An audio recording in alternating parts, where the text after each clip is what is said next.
बिस्मिल्लाहिर्रहमानिर्रहीम। अस्सलाम वालेकुम नादरीन, आप यूट्यूब चैनल देख रहे हैं। मैं इमरान खान हूँ। नादरीन, सबसे पहले तो ये जान लें आपके साइफर मंजर आम पे आया और उसने मौजूदा निज़ाम की बुनियादें हिला दी हैं। ऐसा नहीं है कि अब ये जस्टिफाई कर पाए। इमरान खान साहब ने जो कुछ कहा उसका एक एक लफ्ज़ दुरुस्त साबित हुआ और उनके मुकाबले में जर्नैलों ने और ताकतवर लोगों ने जो कुछ कहा वो एक एक लफ्ज़ झूठ साबित हुआ। ये निज़ाम जिस ईंट के ऊपर खड़ा किया गया था वो ईंट अब टूट चुकी है। जर्नैलों ने अपने इदारे में झूठ फैलाया और साइफर की कहानी को झूठा करार दिया और ये कहा जनाब यहाँ तो कुछ भी नहीं है और मुतमईन किया सबको। लेकिन इमरान खान साहब सच्चे तो साबित हो गए हैं, लेकिन झूठ बोलने वालों का क्या करना है ये अब एक बड़ा सवाल पैदा हो गया। उन सियासतदानों का क्या करना है, उन जर्नैलों का क्या करना है जिन्होंने इदारों को और अवाम को गुमराह किया, जिन्होंने झूठ फैलाया और धोखा दिया और हकायक को छुपाया, अपने हलफ की खिलाफ वर्जी की, बल्कि अपने हलफ से गद्दारी की। उन जर्नैलों का और सियासतदानों का क्या करना है? देखें ना, सबसे पहले तो आप ये देखें कि मैंने आपको सुनवाया कि डीजीआई एसपीआर तो बिल्कुल मुकर गए थे कि ऐसा कोई साइफर या इस तरह की कोई धमकी या मुदाखलत है ही नहीं। वो मानते ही नहीं थे कोई मुदाखलत हो रही है, कोई साजिश हो रही है, कोई धमकी हो रही है। वो इस बात को मानते ही नहीं थे। चंद स्टेटमेंट है, मैं आपको बताता हूं। बिलावल ने क्या कहा था। बिलावल ने इसके ऊपर यह स्टेटमेंट दिया था कि ऐसी कोई चीज ही नहीं है। खान साहब के एक वजीर ने खुद से साइफर लिखवाया है सफीर के जरिए से। अब बिलावल का जो बयान है वो ये था। मरियम नवाज का बयान था ये खत न था न है, ये बस एक ड्रामा था। ये मरियम नवाज ने कहा था। फजलुर रहमान ने उस दिन ये कहा था कि खत आया, धमकियां दी, किसी ने कोई धमकी नहीं दी, कोई किसी ने खत नहीं लिखा, ये सब झूठ है। फजलुर रहमान का ये स्टेटमेंट था। जो शाहिद खकान अब्बासी, जिन्हें इमरान खान साहब की हुकूमत गिरने के वक्त वो नवाज शरीफ के साथ थे और पीएमएलएन में थे और साबिक वजीर आज़म भी रहे, वो ये कहते हैं कि खत है ही नहीं, ये एक तमाशा है, बस कुछ भी नहीं है ऐसा। और शहबाज शरीफ ने उस वक्त एक दावा किया था कि अगर, और ये असेंबली में खड़े होकर शहबाज शरीफ ने कहा था कि अगर वाकई सबूत है और इमरान खान साहब फराहम करें कि बैरूनी मुदाखलत हुई है तो मैं इमरान खान के साथ खड़ा हो जाऊंगा। अब हो गया साहब। उस वक्त के जो जर्नैल थे वो बुलाकर मीटिंग्स के अंदर तमाम सहाफियों को और सबको ये कहते थे कि जनाब साइफर नाम की कोई चीज नहीं है, कोई ऐसा खत, कोई लेटर, कोई धमकी नहीं है, ये झूठ बोलते हैं। और मैं क्योंकि इसको जाती तौर पर जानता था तो मैं आपको सुनवाता हूं। एक्चुअली बहुत सारी चीजें हमें राइट टाइम का इंतजार करना पड़ता। मैं कई मरतबा पहले आपको बता चुका हूं, लेकिन अब जरा आप इसको देखिए, आपको आइडिया हो जाएगा। ये मेरा वीलॉग है 10 मार्च 2022 का। 10 मार्च 2022 को मेरी उस वक्त के वजीर आज़म इमरान खान साहब से मुलाकात हुई थी। उस मुलाकात में इमरान खान साहब ने मुझे कुछ चीजें बताई थी और उस इंफॉर्मेशन की बुनियाद के ऊपर मैंने कुछ चीजें रिपोर्ट की थी। क्योंकि साइफर एक बड़ा हसास नौइयत का मामला था तो डायरेक्टली मैं ये नहीं कह सकता था कि मैंने एक ऐसा डॉक्यूमेंट देखा, पढ़ा, उसको अब तो सारी दुनिया ने पढ़ लिया तो अब कहने में कोई हर्ज नहीं है। लेकिन जरा ये देखिए, क्योंकि मैं और अरशद शरीफ, हम दो लोग इसके बारे में जानते थे। अरशद शरीफ ने भी अपने तरीके से इनको रिपोर्ट किया था। आज उनकी बात सच्ची साबित हो गई और मैंने उसी दिन 10 मार्च को, क्योंकि इमरान खान साहब को ये पता ही 10 मार्च को चला, 9 की रात और 10 को पता चला, क्योंकि 8 तारीख को जो है वो तहरीक एतमाद लाई गई थी और 7 तारीख को साइफर आया था जिसकी बुनियाद पे बाजुआ ने जर्नैलों को कायल किया था कि इमरान खान की हुकूमत अब हमें गिरानी पड़ेगी क्योंकि अमेरिका और यूरोप हमारे खिलाफ हो रहा। तो अब मैंने क्या बताया था आपको, जरा ये सुने आप। क्योंकि मेरी जब इमरान खान साहब से मुलाकात हुई थी तो उन्हें पूरा यकीन था कि इस डॉक्यूमेंट के सामने आने के बाद अब एस्टेब्लिशमेंट गंद नहीं मारेगी। और मुझे भी ऐसा लगता था कि इतना खौफनाक धमकियों वाला एक खत आ गया है, जब ये चीज एक वजीर आजम के पास आ गई है तो एस्टेब्लिशमेंट गुरेज करेगी अब तसादुम से या गंद मारने से। लेकिन हमें बिल्कुल आइडिया नहीं था कि इसके बावजूद इमरान खान साहब की हुकूमत गिराने के लिए ऐसे होछे हथकंडे अपनाए जाएंगे। और यहीं पे मैंने लफ्ज इस्तेमाल किया था जिसके ऊपर बाद में बहुत रोला पड़ा। इन्होंने कहा जनाब ये आप क्यों कहते हैं, तो ये लफ्ज पहली मरतबा इस दिन मैंने यहां इस्तेमाल किया था। ये भी 10 मार्च 2022 की बात है। ये भी जनाब आप सुने। अमेरिका इस सारे गेम के पीछे है, उसका एक सबूत तो मेरे पास भी है, मैं आपको दिखा देता हूं, आपको बता भी देता हूं। बल्कि बहुत सारे अमेरिकी सदर हैं वो बार बार रेजीम चेंज की बात करते रहे। डोनाल्ड ट्रंप ने ये बात की, ये बात जो है वो बराक ओबामा ने की, ये बात जो है वो बुश ने की, ये बात रेगन ने की। अमेरिका के जितने भी सदूर आते रहे हैं वो दुनिया के मुख्तलिफ ममालिक में रेजीम चेंज करते रहे हैं और वो उसका बरमला इजहार भी करते रहे। बारहा अमेरिकी सदरों ने कहा या उनके सदूर ने कहा कि हमने सीआईए के जरिए से फला फला मुल्कों की हुकूमतें गिरा दी या वहां का हमने रिजीम चेंज कर दिया है। अब पाकिस्तान के साथ जो उनका पड्डा शुरू हुआ वो एब्सोल्युटली नॉट के बाद शुरू हुआ और पहुंच गया है तहरीके अदम एतमाद तक और इसके अब सबूत मौजूद हैं। ऐसा नहीं है ये बातें हवा में हैं, अब इसके सबूत मौजूद हैं कि अमेरिका का इसमें क्या दिलचस्पी और किस तरीके से उसने इन्फ्लुएंस किया है। और ये सबूत इस वक्त पाकिस्तान के पास, मैं किसी आदमी का नाम नहीं ले रहा, पाकिस्तान के पास, रियासत के पास ये मौजूद है कि अमेरिका ने पाकिस्तान के अंदर मुदाखलत करने की कोशिश की है। देखें जी, ये मैंने आपको 10 मार्च 2022 को बताया कि रिजीम चेंज ऑपरेशन अमेरिका करता है और एब्सोल्युटली नॉट के बयानिए के बाद ये पाकिस्तान के गले में पड़ गया है। मैंने आपको ये भी बताया कि इमरान खान के पास एक सबूत है, एक ऐसी चीज उसके हाथ लग गई है कि वो अपोजिशन के गले में फंसा देगा, और इमरान खान ने एग्जैक्टली वैसा ही किया। हाँ, ये अंदाजा हमारा इमरान खान साहब का भी उस वक्त और मेरा भी गलत साबित हुआ कि पाकिस्तान की मिलिट्री एस्टेब्लिशमेंट इस किस्म की बैरूनी मुदाखलत का हिस्सा शायद ना बने, और तब तो बिल्कुल ना बने जब सबूत वजीर आजम के हाथ में लग गए हैं, लेकिन वो बने। उन्होंने इस साजिश का हिस्सा बनने की कोशिश की। अब एक बात तो साबित हो, साजिश भी थी, मुदाखलत भी थी और एक्सटेंशन की खारिश भी थी। लिहाजा ये अब किसी और चीज की जरूरत नहीं है, सबको समझ आ गई है और सच एक दिन सामने आ जाता है। इमरान खान साहब ने, बल्कि मैं आपको सुनवाता हूं इमरान खान साहब ने कैसे ये जुमले बोले थे जब उन्होंने कहा था कि सलमान है कि मुझे ये जलील नहीं कर पाएंगे, और वो नहीं कर पाए। आज 4 साल के बाद इमरान खान साहब का जो सच है वो सबके सामने आकर खड़ा हुआ है। फजलुर रहमान ने कैसे इस बात का एतराफ किया कि जर्नैलों ने अमेरिका के कहने के बाद एक साजिश की और सबको बुलाकर कहा कि तहरीक अदम एतमाद को कैसे कामयाब बनाना है। ये फजलुर रहमान साहब इंकशाफ कर चुके हैं। जरा नदीम मलिक साहब के शो में उन्होंने क्या कहा था, इस मौके पर यह सुनना भी बहुत जरूरी है ताकि सारी कहानी जो है वो समझ आ जाए। ये सुने आप।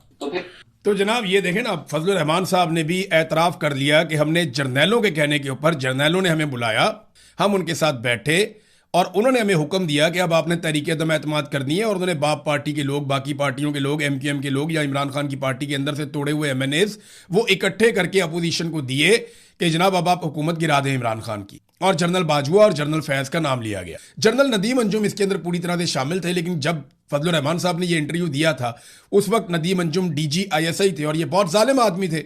लिहाजा जो फजलुर रहमान साहब हैं उन्होंने गुरेज किया नदीम अंजुम का नाम लेने से। अगर आज वो इंकशाफ करेंगे तो वो नदीम अंजुम का नाम शायद जरूर लेंगे। नाज़रीन, तहरीक इंसाफ को अब तहरीक चलाने के लिए, हुकूमत को एक्सपोज करने के लिए, हुकूमत और एस्टेब्लिशमेंट को दीवार के साथ लगाने के लिए ऐसा मौका शायद पहले कभी नहीं मिला जो मौका उन्हें आज मिल गया है। अब उन तमाम किरदारों को, उन तमाम जर्नैलों को और सियासतदानों को बेनकाब करने का वक्त आ गया है जो धमका रहे थे, जिन्होंने ये कहा कि जनाब कुछ नहीं होता, ये तो है ही कुछ नहीं। बल्कि हम जब वज़ीर आज़म हाउस में मौजूद थे ना, आखिरी रात जब इमरान खान साहब की हुकूमत गिराई जा रही थी, तब इमरान खान साहब ने कोशिश की कि कुछ और सहाफ़ियों को बुलाकर भी साइफर दिखा दिया जाए। उन्होंने उसे महदूद पैमाने पर डी क्लासीफाई करवाया कैबिनेट के एक इजलास में, और वो दिखाना चाहते थे, लेकिन वहां पे जो फौजी मौजूद थे उनमें से एक ने, मैं, शहीद अरशद शरीफ और एक और जर्नलिस्ट हमारे साथ शायद साबिर भाई थे मेरे ख्याल में, हम वहां पे खड़े थे और उन्होंने आकर हमें कहा, एक फौजी ने, कि सर इट कैरीज वेट, कि सर ये बहुत वजनी है, आप इसको मत देखें। लेकिन वो नहीं जानता था कि हम में से कुछ लोग तो इसके बारे में बहुत कुछ पहले से ही जानते हैं। इमरान खान साहब वैसे भी 27 मार्च के जलसे में इसका पोल खोल चुके थे, और उससे पहले 10 मार्च को इमरान खान साहब से मुलाकात के बाद मैंने अपने वीलॉग में वो सारा रिकॉर्ड बयान कर दिया था कि इमरान खान के हाथ में एक ऐसी चीज लग गई है, और वो आज मैंने आपके सामने दोबारा आपको सुनवा भी दिया। 4 साल लग गए इस सच को, इस हकीकत को सामने आने में। आज कासिम सूरी से माफी कौन मांगेगा? इमरान खान साहब ने जब सुप्रीम कोर्ट ऑफ पाकिस्तान में बात करना चाहिए, जब वो जेल में थे वीडियो कॉल के ऊपर,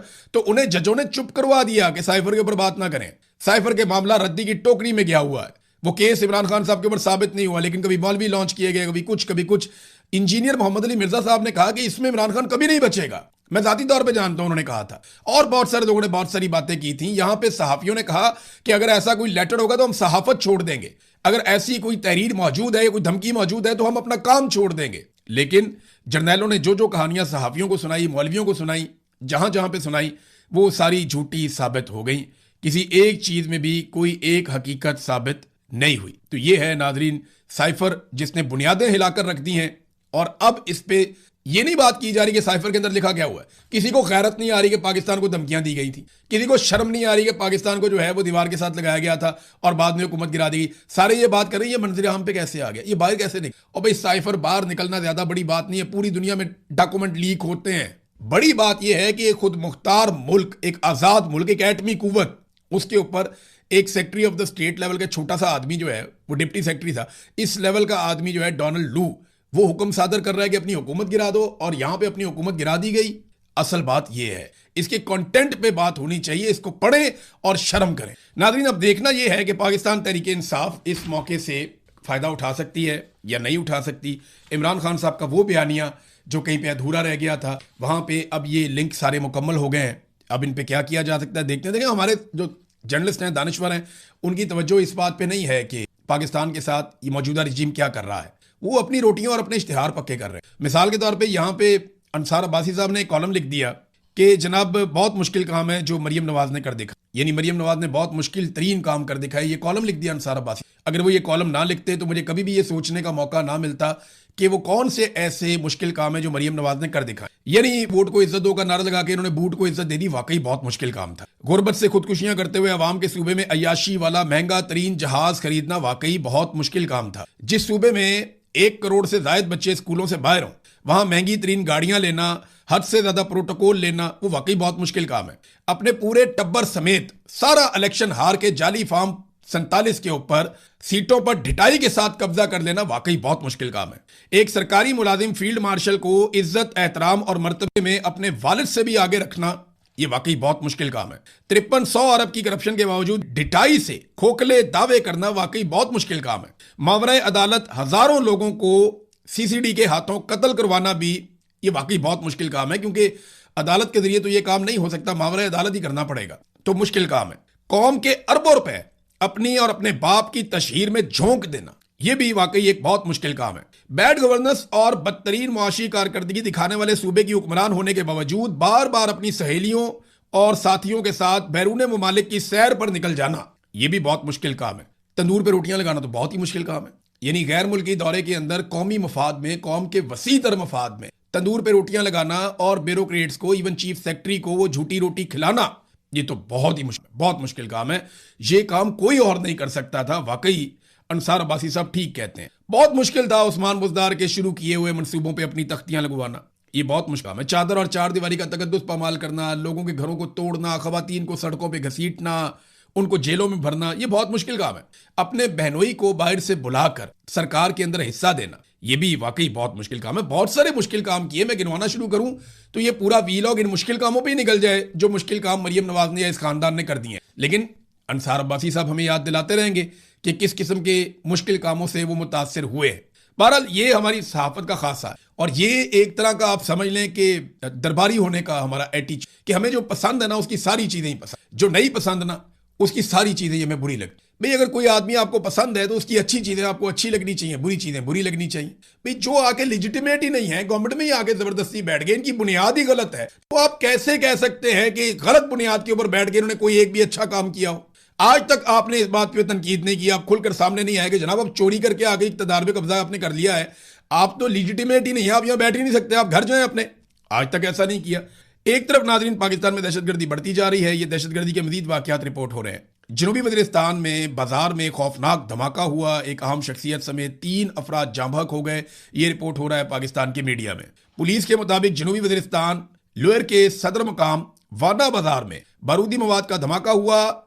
इब्तदाई इतलात के मुताबिक धमाका खानजादा मार्केट के गेट के करीब पेश आया है, और जो लोग शहीद हो गए उनमें चीफ ऑफ अहमद जई, वजीर मलिक तारिक खान, मलिक सरफराज खान और यार गुल खेल जान शामिल हैं। लगातार दहशतगर्दी के वाक़े, और बजाय इसके कि दहशतगर्दी को कंट्रोल करें, पाकिस्तान की इंटेलिजेंस एजेंसियां वो सहाफ़ियों को बुलाकर धमका रहे हैं कि आपने दहशतगर्दी के मामला पे बात नहीं करनी, आपने इसको डिस्कस नहीं करना, बल्कि आप अपनी तवज्जो रखें पिंकी मंशियात फरोश की तरफ, उधर जाओ, जाके उसको रिपोर्ट करो।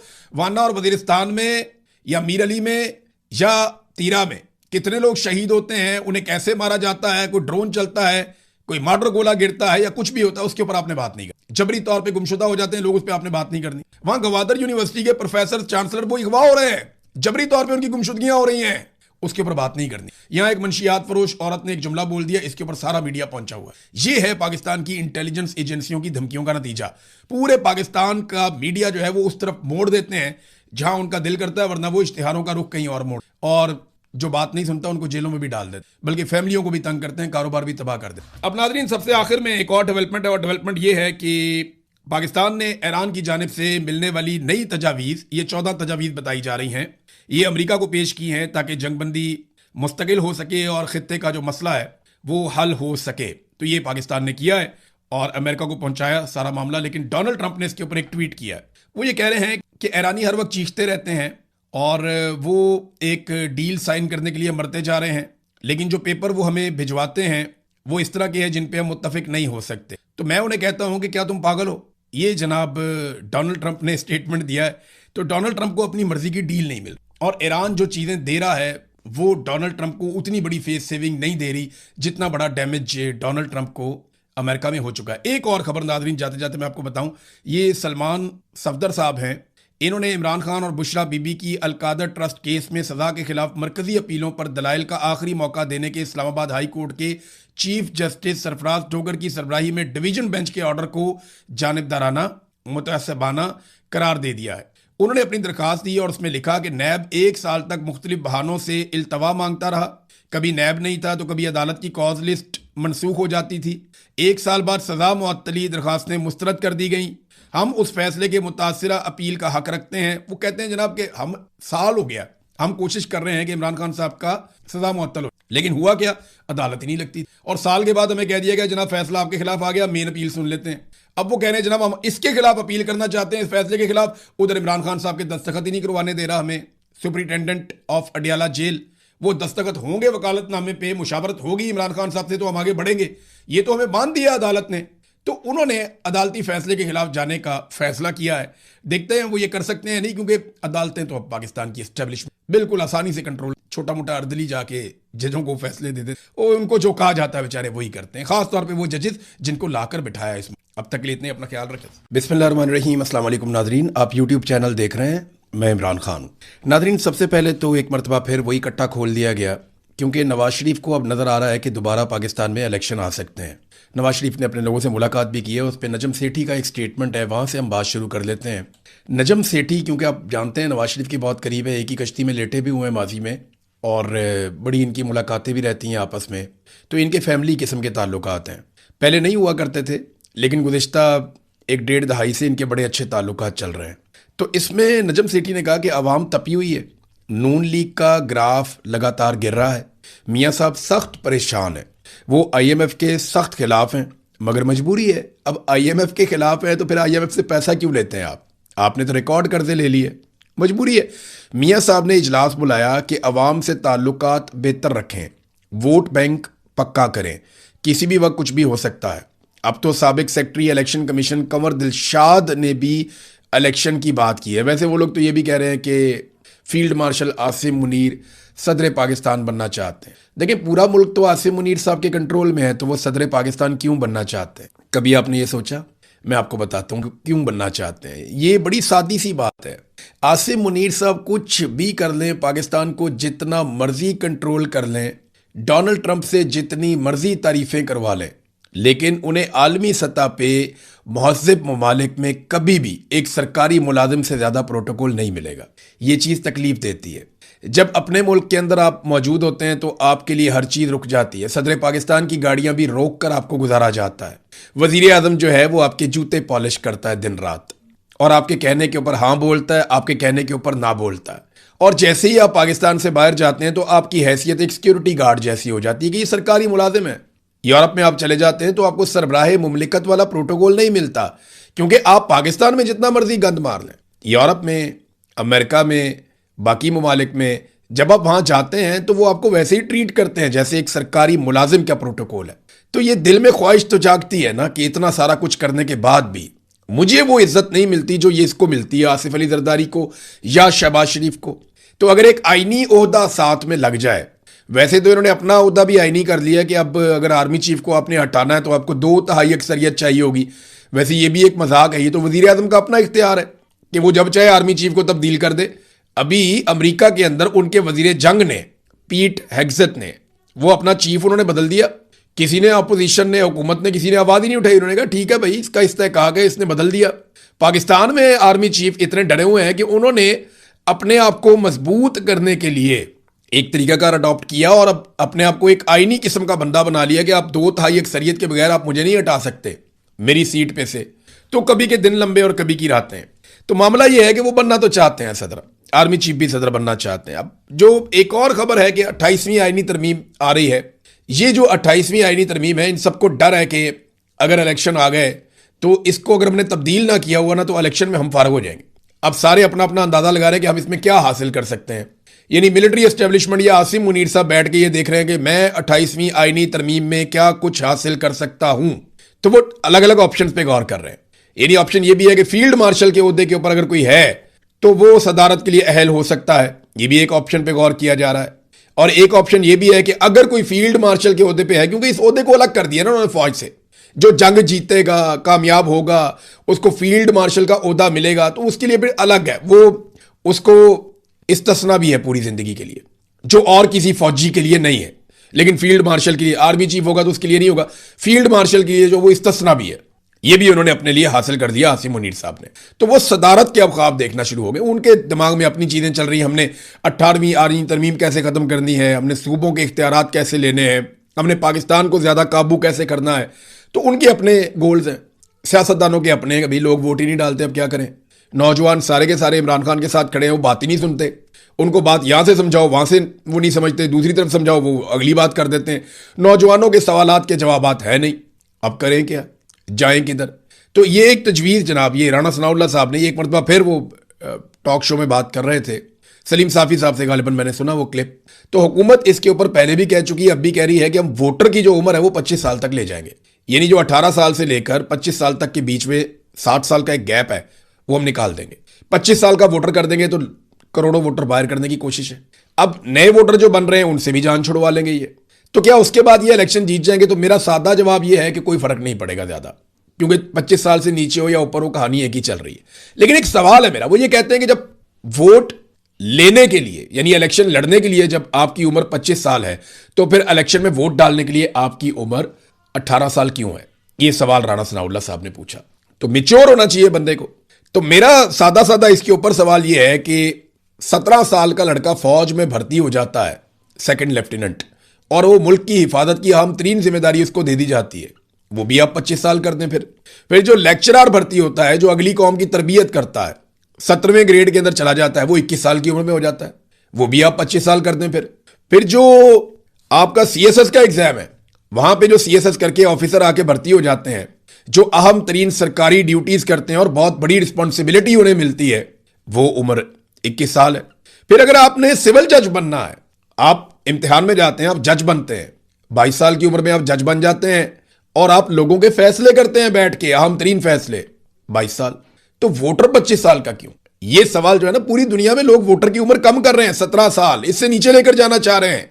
कई मुमालिक गौर कर रहे हैं कि हम 16 साल तक वोटर की उम्र कर दें, और इससे नीचे भी ले जाने की बात हो रही है कि नौजवानों का हिस्सा सरकार के अंदर बढ़ाया जाए ताकि नौजवानों का एतमाद बढ़े, वो सिस्टम का हिस्सा बनने के लिए ज्यादा आमादा हो और पॉलिटिकली वो ज्यादा इन्वॉल्व हो चीजों के अंदर, वो अपने मुल्क के बारे में, अपनी कौम के बारे में ज्यादा सोचना शुरू करें, पॉलिटिकल अवेयरनेस आए। दुनिया ये सोच रही है, हम कह रहे हैं नहीं, हम 25 साल तक लेकर जाएंगे, क्योंकि इस वक्त सियासतदानों का मफाद है।